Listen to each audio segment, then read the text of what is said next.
Hello everyone, আসসালামু আলাইকুম। আশা করি তোমরা সবাই ভালো আছো। তো আজকের ক্লাসে তোমাদের সকলকে স্বাগতম। আজকে আলোচনাটা হবে চ্যাপ্টার 3 এর মূল্যায়ন অন্তরীকরণ, সেটা মূলত এইটা তোমাদের যারা নন মেজর আসো বিশেষ করে তাদের জন্য গুরুত্বপূর্ণ, মেজর যারা আছো তাদের জন্য গুরুত্বপূর্ণ। কিন্তু কথা হচ্ছে যে এই যে সাইন এক্স এবং কজ এক্স এগুলোর কি মূল্যায়ন অন্তরীকরণ আমরা আগে করি নাই? করেছি, ইন্টারে কিন্তু করেছি। তো এখন তাহলে করার কারণ কি? এই টাইপের কিছু ম্যাথ আছে, এই কারণে এগুলো করতে হচ্ছে। আর জাতীয় বিশ্ববিদ্যালয়ে তোমাদের এগুলো আবার দেওয়ার কারণ হচ্ছে একটু সুরসুরি দিচ্ছে, যে দেখতেছে জাতীয় বিশ্ববিদ্যালয়ে তোমাদের এটা মনে আছে কিনা। তো এই সুরসুরিটা তোমাদের বানিয়ে নিতে হবে আর কি, দেখতে হবে যে তোমাদের মাথায় এই জিনিসটা আছে কিনা। এটা থাকলে আমরা যে ম্যাথ গুলো আছে অধ্যায় সেগুলো করতে পারবো। তো চলো তার ধারাবাহিকতা আমরা সাইন এক্স অন্তরজটা নির্ণয় করি। তো এর জন্য আমাদের যে ফার্স্ট প্রিন্সিপাল লটা আছে মূল নিয়মের, আমরা কি সেটা জানি? ফার্স্ট প্রিন্সিপাল যে লটা আছে সেটা কি? সেটা হচ্ছে ddx f of x। এটাকে কিন্তু কেউ এভাবেও লিখতে পারে, ddx এটা, অর্থাৎ f of x সমান অয় লিখতে পারে, doesn't matter. Limit h tends to 0 f of x plus h minus f of x divided h। তো এটা হচ্ছে আমাদের ফার্স্ট প্রিন্সিপাল ল। এই লটার উপর ভিত্তি করে আমাদের কিন্তু এই কাজটা করতে হবে। তো দেখো লটাতে থেকে আমরা কি বের করতে পারি? একটা আছে f of x plus h, আর একটাতে কি আছে? f of x। তাহলে আমরা প্রথম কাজটা করি, মূল নিয়মে সাইন এক্স এর অন্তরজ নির্ণয় আমাদের প্রথম কাজ। আচ্ছা, তাহলে এই যে সূত্রটা দেখো, মূল নিয়মের সূত্রতে এটা করতে গেলে, অর্থাৎ সাইন এক্স এর কাজ করতে গেলে আমাদের কি ধরতে হবে? প্রথমে ধরে নিতে হবে। কারণ আমরা যদি মূল নিয়মটা প্রয়োগ করতে চাই তাহলে আমাদের f of x এর মান লাগবে এবং f of x plus x এর মান লাগবে, তাই না? তাহলে ধরি f of x, that's mean কি? sin x। তাহলে f of x সমান কি ধরলাম আমরা? sin x ধরে নিলাম। ওকে, তাহলে এখন f of x এর জায়গায় লিখবে x plus h, কারণ আমাদের x plus h এর মান লাগবে। তাহলে এখানে লিখতে পারবো sin x এর জায়গায় লিখবো x plus h।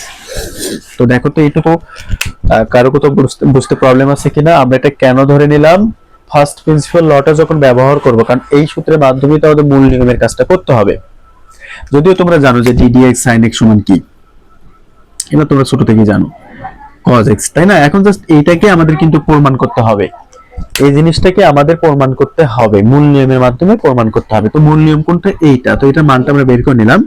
এখন আমরা লিখবো ddx, আমরা জানি, আমরা এখানে লিখে নিতে পারি, we know ddx f of x সমান limit h tends to 0 f of x plus h minus f of x divided কি h। আমরা জাস্ট সূত্রটা লিখে দিলাম। হ্যাঁ, এরপর আমরা আমাদের কাজটা করব, মান বসায় দিব। f of x এর জায়গায় কি বসবে? sin x। তাহলে ddx sin x কেমন? ওকে, ফাইন। তাহলে লিমিট h টেন্ডস টু 0। আচ্ছা, এখন f of x plus h এর জায়গায় মান কি আমাদের? sin x plus h minus f of x এর মান কি? sin x divided h।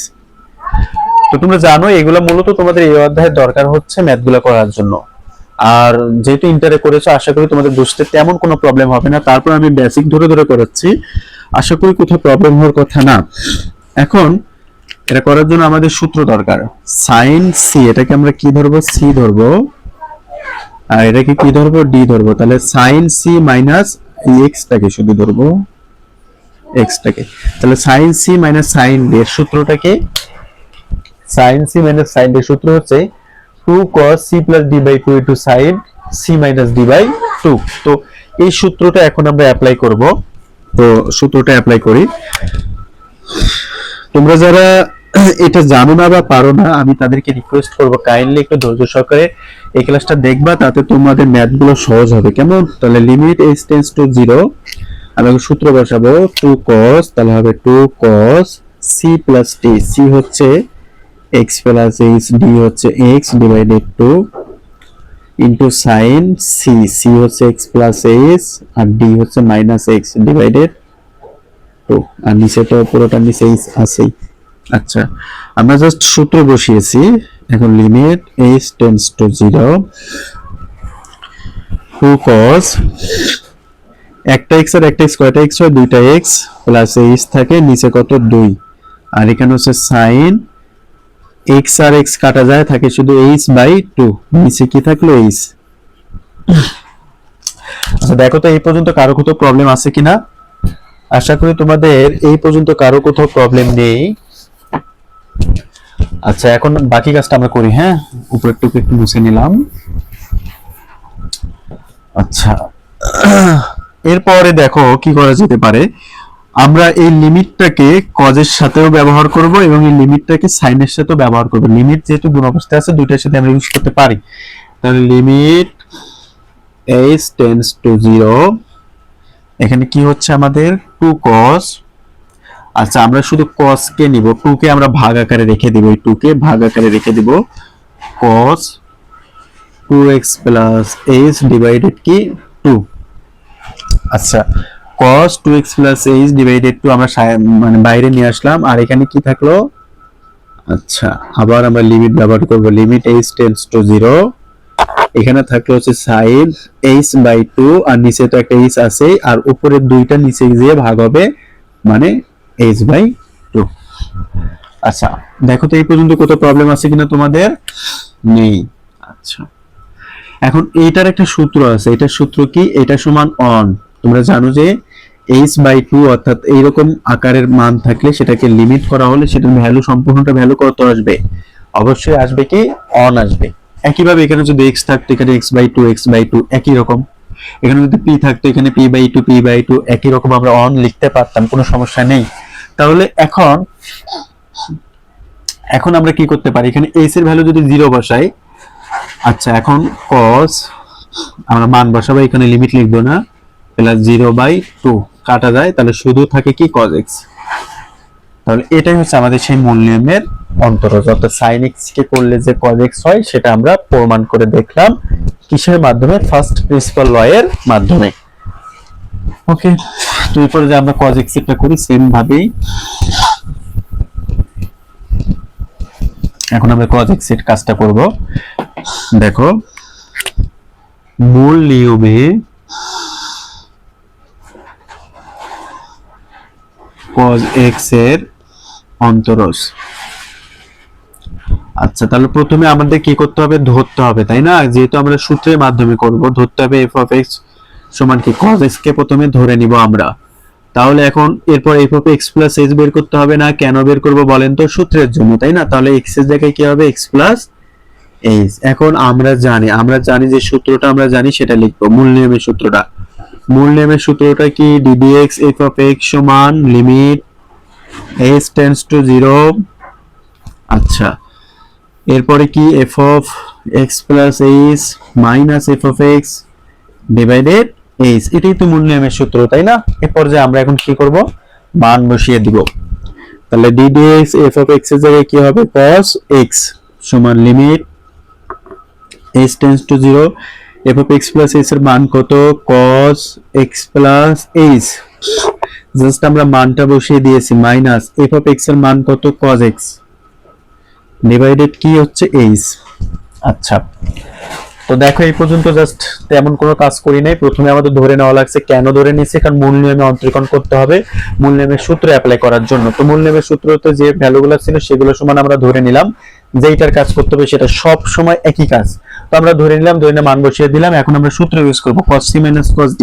তাহলে cos c minus cos d সূত্র আমি আগেই লিখে রেখেছি, তাহলে এটা সমান হবে 2 sin c plus d/2 into sin d minus c/2। তাহলে দেখো সূত্রটা আমরা ইউজ করি, লিমিট h টেন্ডস টু 0, এটা হচ্ছে আমাদের c, এটা সরি পুরোটা নিচে দেই কেন, এটা হচ্ছে d।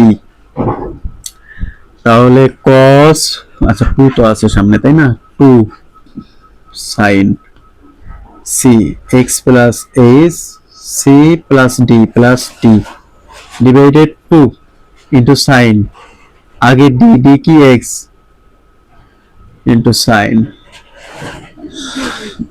এখন আমাদের লিখতে হবে d কি x মাইনাস c, তাহলে মাইনাস হলে এটার সামনে মাইনাস হবে, এটার সামনে মাইনাস হবে, minus x minus h divided 2 ভাগ নিচে আছে h।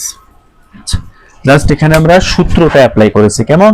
আচ্ছা, এরপরে দেখো লিমিট h টেন্ডস টু 0, এখানে আমরা যোগ করি 2 sin x আর x কত হয় 2x plus h divided 2 sin, এটা কাটা যায় থাকে মাইনাস h ডিভাইডেড 2 ভাগ নিচে তো h আছেই।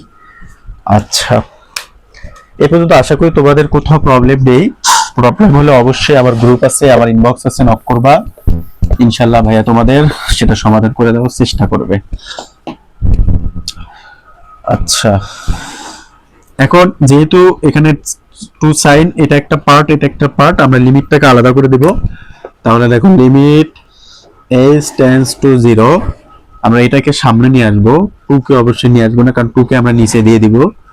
sin 2x plus h divided 2 into limit h tends to 0 sin minus h by 2, আর নিচে কি আছে একটা h আছে না, h টা আছে, আর এখানকার দুইটা নিচে যেয়ে ভাগ হয়ে যাবে। Okay fine. আচ্ছা, আশা করি এই পর্যন্ত তোমাদের কোথাও প্রবলেম নেই। আচ্ছা, তাহলে এইটা সমান কি বলেন তো? এটা সমান অন না? এটা সমান অন, যেহেতু মাইনাস আছে অবশ্যই কি হবে মাইনাস অন হবে। তাহলে কি পেলাম আমরা এখানে? এখানে আমরা এখন মান বসিয়ে দেব, যেহেতু মান বসাবো এখানে আমরা লিমিট কিন্তু লিখবো না, তাহলে শুধু লিখবো sin 2x প্লাস h এর মান 0 ডিভাইডেড 2 গুণন কত মাইনাস অন, তাহলে হচ্ছে sin 2 কাটা x আর মাইনাস 1 এর সাথে এটা গুণ হলে হবে মাইনাস sin x। এটাই হচ্ছে আমাদের cos x এর যে অন্তরীকরণ করলে তোমরা এটা আগেই জানো যে b dx cos x কে যদি করি তাহলে হবে মাইনাস sin x। সেটাই জাস্ট আমাদের মূল নিয়মের অর্থাৎ ফার্স্ট প্রিন্সিপাল লর মাধ্যমে প্রমাণ করে দেখানো লাগলো। তো এইটা শেখার উদ্দেশ্যই হচ্ছে এদের ম্যাথগুলো পারা। এদের ম্যাথগুলো পারতে হলে মূল নিয়মের এই অন্তরীকরণগুলো তোমাদের একটু বেসিক ধারণা থাকা দরকার। এই কারণে মূলত আজকের ভিডিওটা বানানো, যাতে তোমরা মানে অঙ্কগুলো ভালো বুঝতে পারো। মনে রাখবা, ক্যালকুলাসে ভালো প্রস্তুতি মানে প্রায় সব সাবজেক্টের একটা গোছানো প্রস্তুতি হয়ে যায়। কারণ ক্যালকুলাসটা যেহেতু তোমাদের কঠিন মেজর এবং নন মেজরদের জন্য, অন্যান্য সাবজেক্টগুলো তোমাদের জন্য একটু তুলনামূলক ইজি। আমি পুরোপুরি বলবো না ইজি, কারণ অনার্স যেহেতু কঠিন তো থাকবেই। তো অতএব তোমরা এই সাবজেক্টের একটু গুরুত্ব দাও, একটু কেয়ারফুল হও, আমার ভিডিওগুলা দেখো, ইনশাআল্লাহ তোমাদের অনেক হেল্পফুল হবে আশা করি। আমার মূল লক্ষ্যটা হচ্ছে তোমরা যাতে ঘরে বসে পড়াশোনার সেরা সমাধানটা পাও, সেইটাই। তো আশা করি তোমরা ভিডিওগুলো তোমাদের ফ্রেন্ড সার্কেলের সাথে শেয়ার করে তাদের উপকারে কাজে লাগবা, আর অবশ্যই আমার পাশে থাকবা, আমার চ্যানেলের পাশে থাকবা। Thank you.